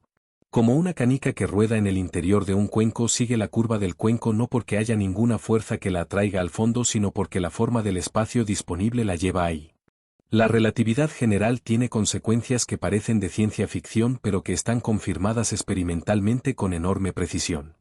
El tiempo transcurre más lentamente en presencia de campos gravitacionales intensos. Los relojes en la superficie de la Tierra van ligeramente más lentos que los relojes en órbita. El sistema GPS, que usa satélites en órbita, debe corregir por este efecto relativista para dar posiciones precisas. Sin la corrección relativista, los GPS se acumularían errores de kilómetros por día. Cerca de un objeto extremadamente masivo y compacto, como una estrella de neutrones o un agujero negro, el tiempo transcurre tan lentamente que desde lejos parecería casi detenido. Un reloj en la superficie de una estrella de neutrones correría aproximadamente 30% más lentamente que el mismo reloj lejos de cualquier campo gravitacional. Y en el horizonte de eventos de un agujero negro, el tiempo se detiene completamente desde la perspectiva de un observador externo. La dilatación temporal no es solo un efecto de la gravedad. También ocurre con la velocidad. El tiempo transcurre más lentamente para los objetos que se mueven a altas velocidades. Los muones creados por los rayos cósmicos en la atmósfera superior, a unos 15 kilómetros de altitud, deberían desintegrarse en el poco tiempo que tardan en recorrer esa distancia incluso viajando a la velocidad de la luz. Pero se detectan en el suelo porque se mueven tan rápido, muy cerca de la velocidad de la luz, que el tiempo transcurre mucho más lentamente para ellos que para observadores en reposo. Su vida media se extiende lo suficiente para que lleguen al suelo. El tiempo no es universal. No hay un reloj cósmico que marque el mismo tiempo en todas partes. El tiempo es local. Depende del estado de movimiento y del campo gravitacional del observador. En esa relatividad del tiempo hay una consecuencia filosófica profunda. El presente, ese instante que llamamos ahora, no existe de manera universal. Lo que es simultáneo para un observador no es simultáneo para otro en movimiento relativo a él. La simultaneidad es también relativa. El cosmos no tiene un presente universal. Solo tiene una red de eventos conectados causalmente, donde lo que puede influir sobre lo que viene después está determinado por la velocidad de la luz. Lo que no puede conectarse causalmente porque la distancia es mayor de lo que la luz puede cruzar en el tiempo disponible, está en una relación de simultaneidad indefinida. Puede ser simultáneo, anterior o posterior, dependiendo del estado de movimiento del observador. Esta arquitectura del espacio-tiempo, descrita por Einstein en 1905 y 1915, es la más profunda modificación de la noción de realidad que la física ha producido. La realidad no es un escenario fijo con actores que se mueven en él. La realidad es un tejido de espacio y tiempo que se curva, que se estira, que pasa a diferentes ritmos en diferentes lugares. Los objetos no se mueven en el espacio-tiempo. Los objetos son trayectorias en el espacio-tiempo. Y la materia no es separable del espacio-tiempo que curva. La materia le dice al espacio-tiempo cómo curvarse.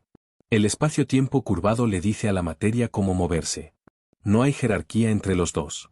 Son una sola cosa.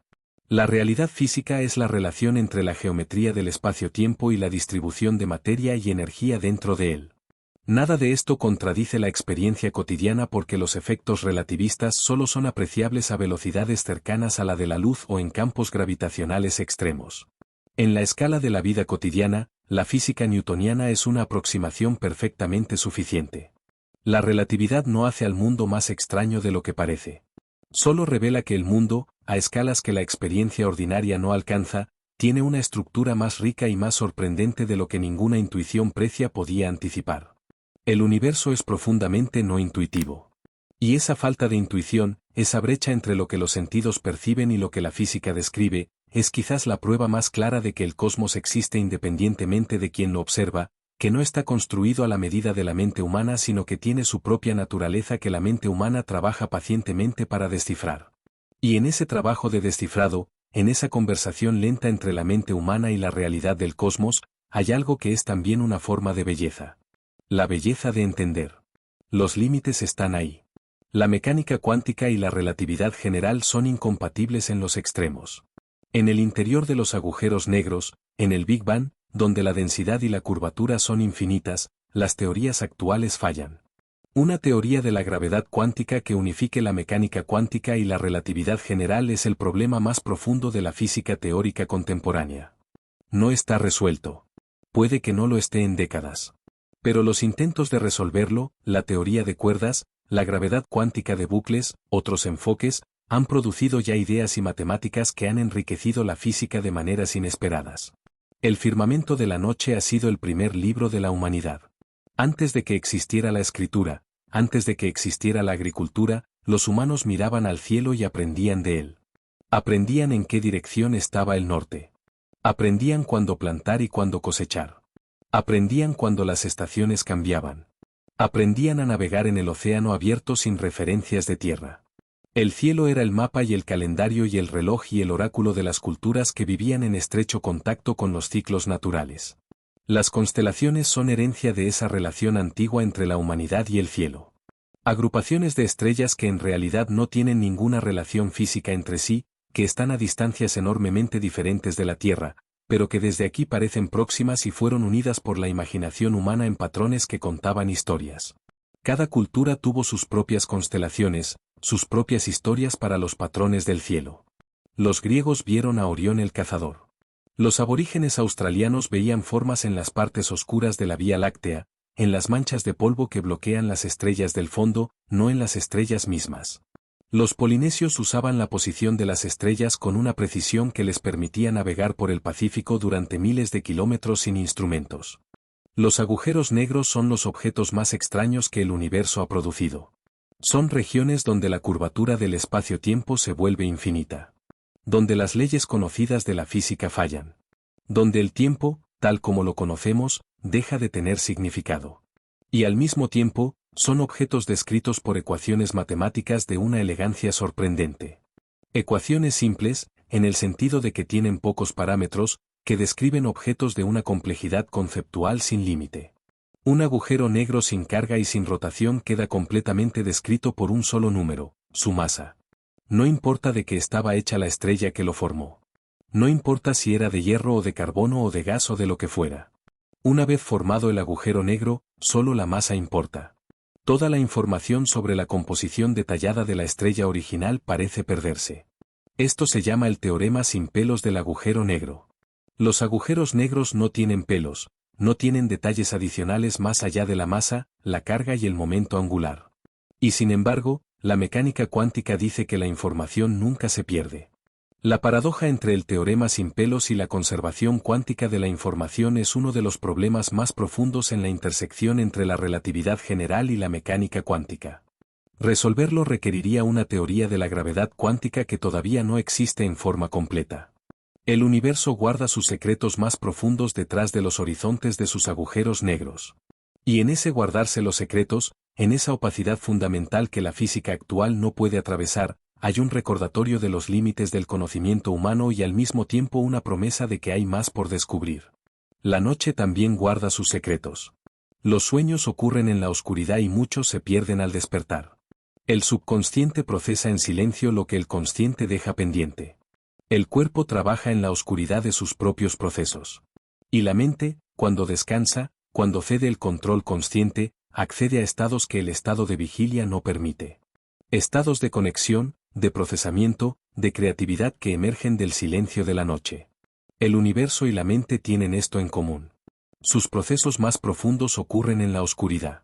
Sus verdades más fundamentales son las más difíciles de alcanzar. Y la paciencia, la quietud, el dejar de buscar activamente, a veces abre puertas que el esfuerzo directo no logra abrir.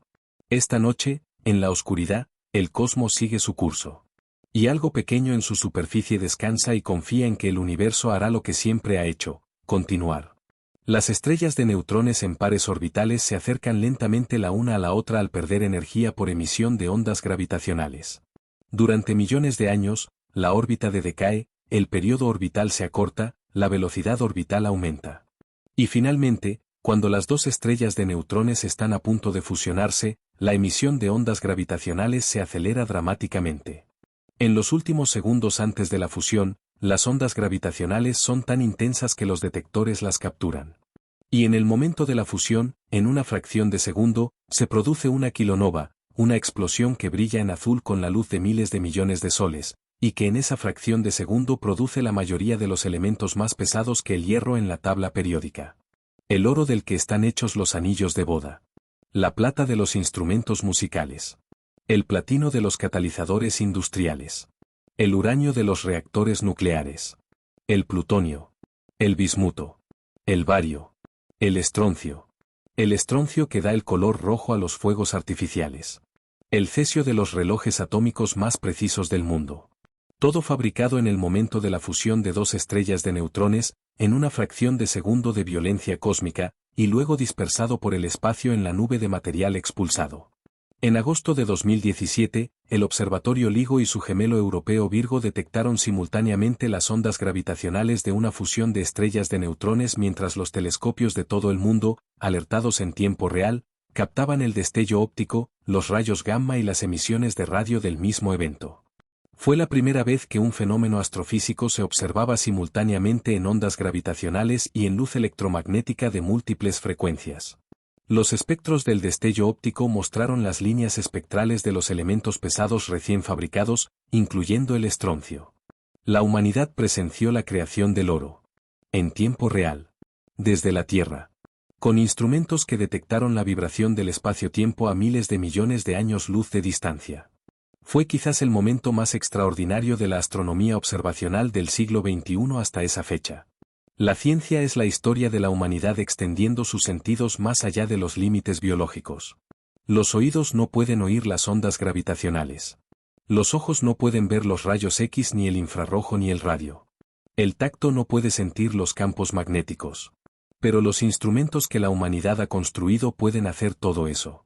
Y al traducir esas percepciones a formas que la mente puede procesar, la humanidad ha ampliado su mundo más allá de lo que cualquier generación anterior podría haber imaginado. El universo que la humanidad conoce hoy es incomparablemente más rico y más extraño y más hermoso que el universo que conocía hace 100 años. Y el universo que conocerá dentro de 100 años será incomparablemente más rico y más extraño y más hermoso que el que conoce hoy.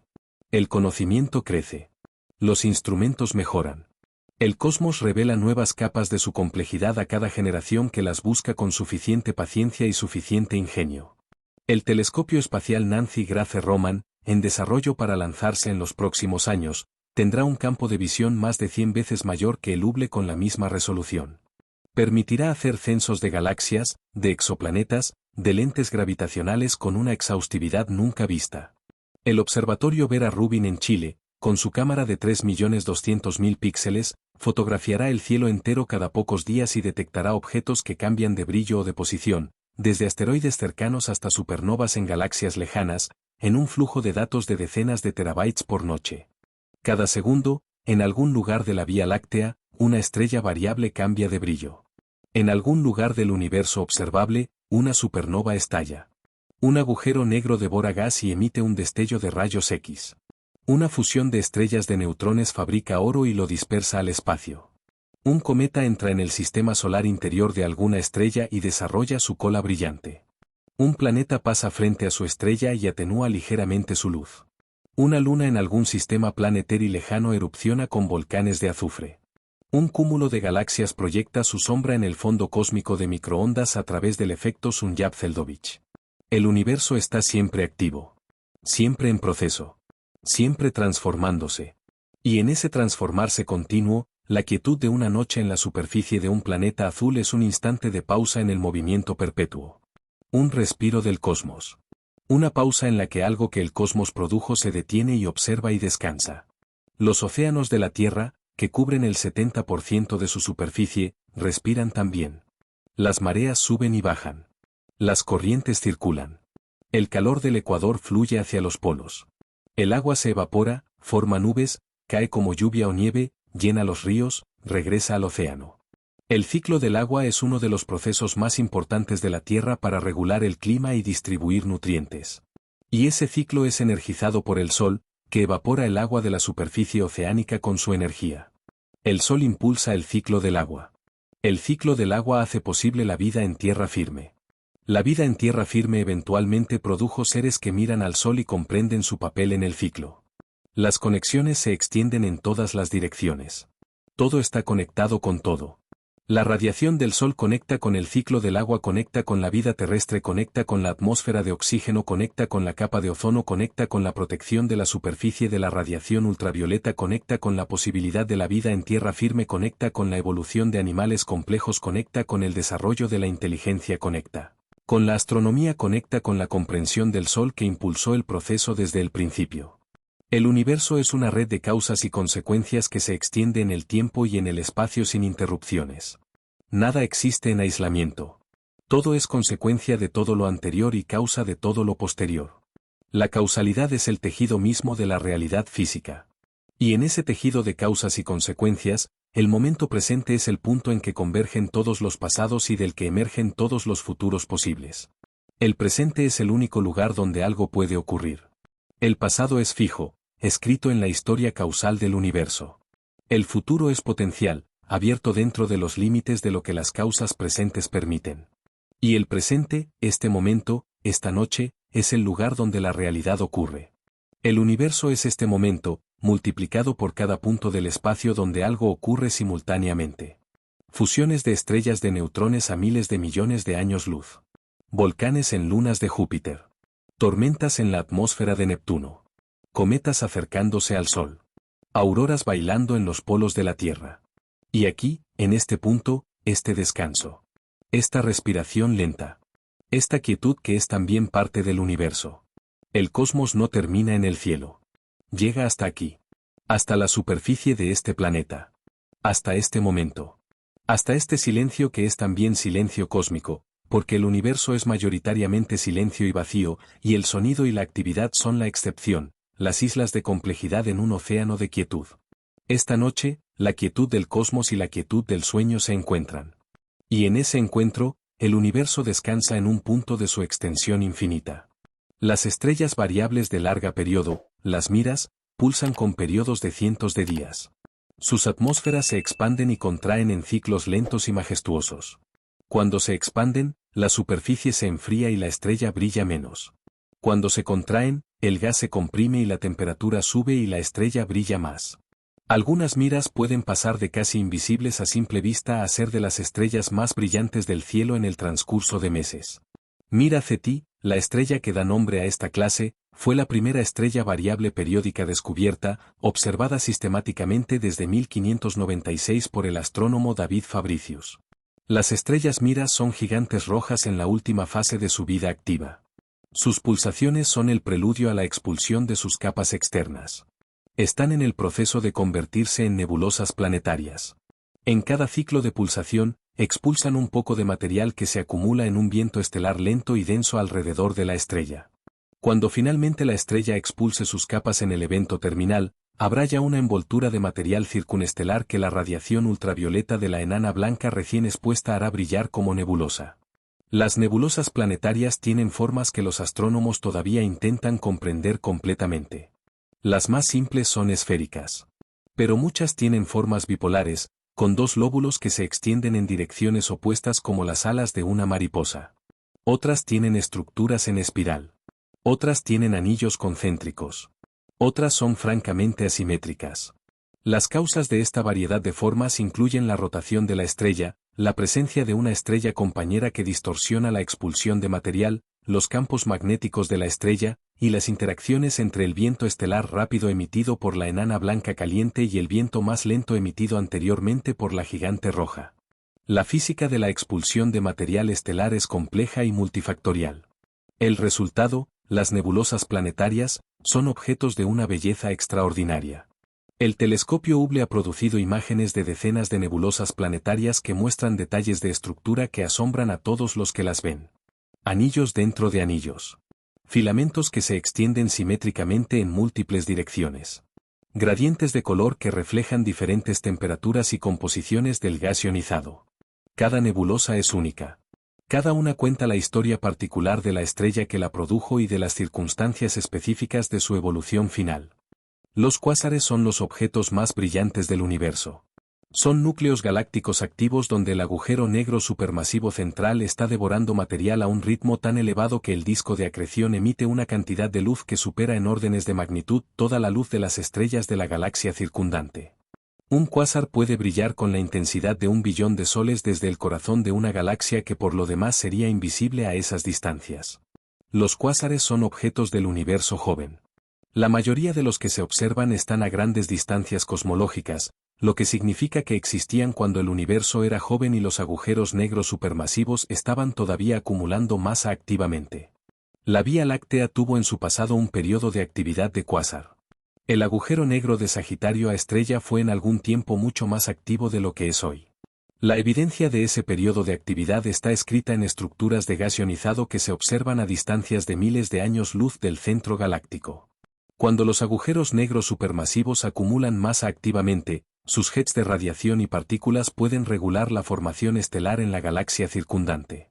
La energía de los jets calienta el gas de la galaxia y lo dispersa antes de que pueda colapsar en nuevas estrellas. Los agujeros negros supermasivos y las galaxias que los hospedan coevolucionan. La masa del agujero negro está correlacionada con la masa del abultamiento estelar de la galaxia. Los agujeros negros moldean sus galaxias y las galaxias alimentan sus agujeros negros.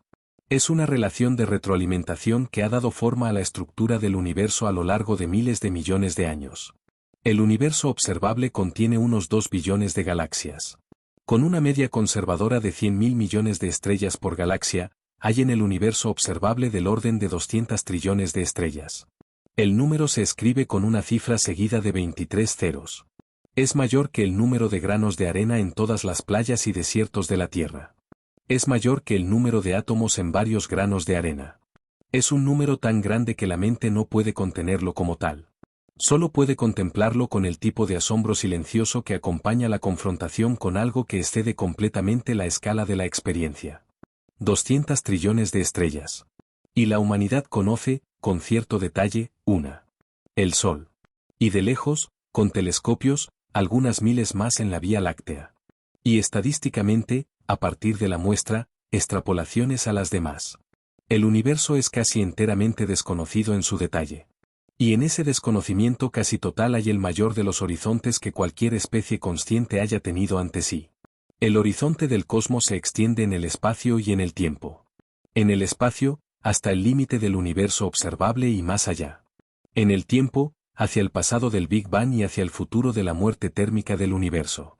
Y en ese horizonte, la humanidad, en el presente cósmico de este instante, es un punto de luz muy pequeño que mira hacia afuera con todo el asombro y toda la curiosidad y toda la humildad que el cosmos merece. Esta noche, ese punto de luz descansa. El universo no necesita ser contemplado en cada instante para seguir siendo extraordinario. El cosmos existe independientemente de quien lo observe. Las galaxias giran aunque nadie las vea. Las estrellas arden aunque nadie las mire. Los cometas viajan en silencio aunque nadie los registre. Y en esa existencia independiente, en esa persistencia que no requiere testigos, hay una forma de belleza que quizás es la más profunda de todas. El cosmos es. Y en ser, es suficiente. Y esta noche, en algún punto de su extensión sin bordes conocidos, algo que también es parte del cosmos descansa. Respira lentamente. Y deja que el universo continúe siendo lo que siempre ha sido, sin necesidad de que nadie lo contemple durante unas horas de sueño profundo y reparador. Las galaxias giran. Las nebulosas se expanden. Las estrellas arden. El universo se expande. Y en la superficie de un planeta azul, en un brazo espiral de una galaxia barrada en el borde de un supercúmulo, en una burbuja del universo observable que es una fracción infinitesimal de todo lo que existe, esta noche transcurre en silencio y en paz. Que así sea.